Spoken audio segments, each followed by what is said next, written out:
बात तो है, थोड़ा हमारे समाज के अंदर ना एकता की थोड़ी सी कमी महसूस हो रही है। अभी सबसे पहले तो हम सबको एक ही होना पड़ेगा, वो ज़रूरी है। कहीं भी है, चाहे सरकारी नौकरी है, कुछ भी है, जब हम एक होंगे तभी तो हमारे को ऊपर से भी कुछ ना कुछ इस तरह की हेल्प मिलेगी। भाई हाँ, सारे ब्राह्मण एक है, हमारा जो भी हक है वो हमारे को मिलेगा। अगर हम एक ही नहीं होंगे तो हम लड़ाई कैसे लड़ सकेंगे? अलग अलग होने के बारे में जो बुजुर्गों ने, बड़े बुजुर्गों ने आशीर्वाद दिया, उन्होंने इस लायक समझा भाई ये समाज की जिम्मेदारी उठा सकता है। बता दो एनडी छोरा गौतम देखने वाले सारे दर्शकों ने भाई सुनील गौतम मनाना की राम राम। हरियाणवी देख बिना ब्रेक लाइक शेयर पर गुट्ठा टेक है भाई। फिलहाल हम पहुंचे हैं पानीपत के डार गांव में, और डार गांव में एक बार भाई ने कहूँगा कैमरामैन ने कोठी दिखा दे भाई, ये ऑफिस दिखा दे। ये ऑफिस है जो ब्राह्मण समाज के अभी नवनिर्वाचित जो है युवा प्रधान बने हैं सतीश शर्मा जी। तो ये सतीश शर्मा जी का ऑफिस है भाई, कोठी भी उन्हीं की है और ऑफिस भी। तो फिलहाल यहाँ पहुंचे हैं और सतीश शर्मा जी से बात करेंगे। तो कैमरामैन से कहूँगा भाई एक बार मेरे के लिए आ जा। प्रधान हैं सतीश शर्मा जी, उनके ऑफिस पर आ गए हैं और उनसे थोड़ा उनके जीवन परिचय के बारे में जानेंगे। तो फिलहाल पहुँच गए हैं हम। नमस्कार सर। नमस्कार। तो सर सबसे पहले तो हमारे चैनल की तरफ से आपको ब्राह्मण समाज का जो प्रधान चुनने के लिए बहुत बहुत बधाई। धन्यवाद, थैंक यू। हाँ, पहले मैं एक बात दर्शकों को बता देना चाहता हूँ भाई कि सतीश शर्मा जी जो हैं उनकी रुचि जो है बचपन से ही कुछ कर गुजरने की रही है। बचपन से ही उनको एक जज्बा था दिल में कि भाई मैं कुछ करूँगा, अपने समाज के लिए कुछ करना चाहते थे, और वो मौका भगवान ने इनको अभी दे दिया है आप लोगों के सहयोग से। फिलहाल इनके बारे में मैं बता दूं कि भाई इनके पिताजी जो है धर्मपाल शर्मा जी, वो डार गांव के 10 साल तक सरपंच रहे हैं और राजनीति में भी उनकी रुचि थी, समाज सेवा में भी उनकी रुचि थी। और उनके 5 लड़कों में से सतीश जी जो है चौथे नंबर पे आते हैं, सबसे छोटे से बड़े वाले हैं ये, चौथे नंबर पे सतीश जी का नंबर आता है। और 3 बहनें हैं इनकी। तो भगवान की दया से भरा पूरा परिवार है और अच्छी तरह से भली भांति सुख शांति से जीवन व्यतीत हो रहा है। फिलहाल सतीश शर्मा जी से बात करेंगे। तो सर थोड़ा अपने बचपन के बारे में बताइए। भाई साहब, जीवन अपना तो सादा जीवन है, ज़मीन से जुड़े हुए हैं, ठीक है जी।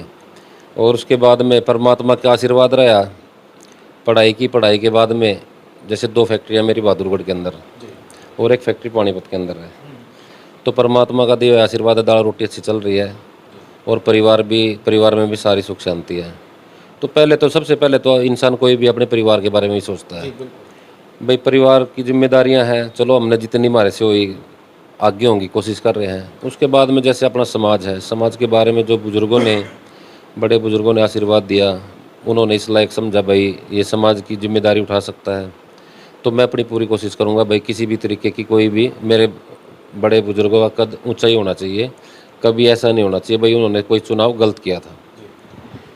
तो सतीश जी आप ये बताइए, तो ब्राह्मण समाज जो है कहीं ना कहीं अभी सरकारी नौकरियों में भी पीछे है, और भी हमारे बच्चे जो हैं उनको काफ़ी ट्रेनिंग वगैरह भी लेते हैं, लेकिन जब सरकारी जॉब की बात आती है तो वो उनको डिले कर दिया जाता है कहीं ना कहीं। तो इसके बारे में आप क्या कहना चाहोगे? सबसे बड़ी बात तो है, थोड़ा हमारे समाज के अंदर ना एकता की थोड़ी सी कमी महसूस हो रही है। अभी सबसे पहले तो हम सबको एक ही होना पड़ेगा, वो ज़रूरी है। कहीं भी है, चाहे सरकारी नौकरी है, कुछ भी है, जब हम एक होंगे तभी तो हमारे को ऊपर से भी कुछ ना कुछ इस तरह की हेल्प मिलेगी। भाई हाँ, सारे ब्राह्मण एक है, हमारा जो भी हक है वो हमारे को मिलेगा। अगर हम एक ही नहीं होंगे तो हम लड़ाई कैसे लड़ सकेंगे? अलग अलग होंगे तो कैसे लड़ाई लड़ेंगे? बाकी तो सरकार में अभी बीजेपी सरकार है, चलो उसमें भी बच्चों की पढ़ाई के उस पर चलो अच्छा कर रहे, धीरे धीरे सुधार हो रहा है, चलो अच्छी बात है। तो भाई साहब आप अभी जो ब्राह्मण समाज के आप प्रधान चुने गए हो, तो आने वाले समय में आपकी क्या नीतियाँ है जो ब्राह्मण समाज के लिए आप करना चाहते हो दिल से? भाई ये है मेरे समाज के लिए सबसे मेन तो जो बच्चों की पढ़ाई का है, सबसे मेन मुद्दा तो ये है। बच्चे अगर पढ़ाई में अगर उनको फैसिलिटी मिलेगी, हम लोग समाज के लिए कुछ अच्छा कर पाएंगे तो बच्चे भी आगे बढ़ेंगे। दूसरी बात, अगर समाज में हम अपने बच्चों को टाइम देंगे, उनसे बैठ के बातचीत करेंगे, तो उससे क्या है, बातचीत करेंगे तो जो उनके मन में होगा वो भी अपनी निकाल लेंगे। मैं गलत हो सकता हूँ लेकिन हम गलत नहीं हो सकते। सभी के साथ बैठ के डिस्कस करेंगे तो उसके बाद भी कुछ समाधान निकल सकता है। बच्चों का मेन पढ़ाई का, सबसे पहले तो पढ़ाई पे फोकस रखें। और बच्चों को अगर हम समझाएंगे तो वो देखेंगे, अगर हमारे अंदर कुछ उनको भी जुनून लगेगा, भाई हमारे बड़े हमारे ऊपर इतना ध्यान रख रहे हैं और हमारे लिए क्या क्या कर रहे हैं, तो उनको भी हौसला मिलेगा इस चीज़ से। तो बहुत अच्छी बात है। फिलहाल ये हम राजनीतिक इंटरव्यू नहीं ले रहे भाई साहब का, ये हम एक सात्विक सा इंटरव्यू वैसे भाई के जीवन परिचय के बारे में ले रहे हैं। राजनीतिक इंटरव्यू अगर हम लेंगे तो भाई अगर हमें दोबारा याद करेंगे तो उस समय लेंगे। फिलहाल भाई हम इनको बधाई देने के लिए आए थे।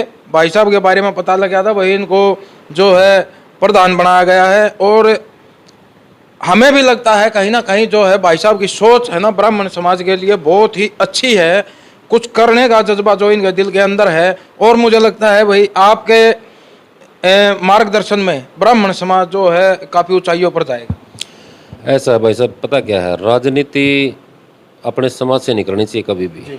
ठीक है, राजनीति करनी तो राजनीति वालों से करो, वो भी अपने समाज के प्रति करो। भाई अब मैं राजनीति करूंगा तो अपने समाज के लिए करूंगा।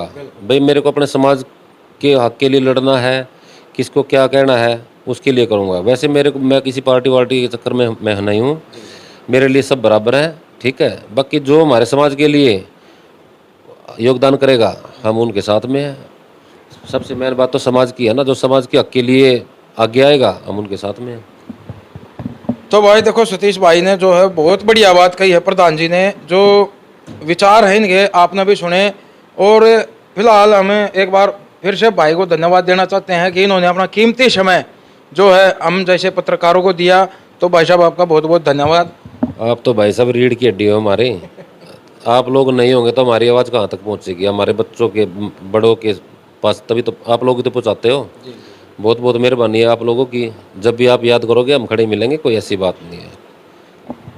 तो भाई फिलहाल एंडी छोरा गौतम के साथ बने रहिए और इस वीडियो ने लाइक शेयर और कमेंट जरूर कर दियो। और भाई मर्यादित भाषा में कमेंट करके बता दियो भाई सतीश भाई को आप किस तरह से बधाई देना चाहते हो। तो फिलहाल यहीं से हम आपको से विदा लेते हैं। जय हरियाणा, जय हरियाणवी, जय जवान, जय किसान।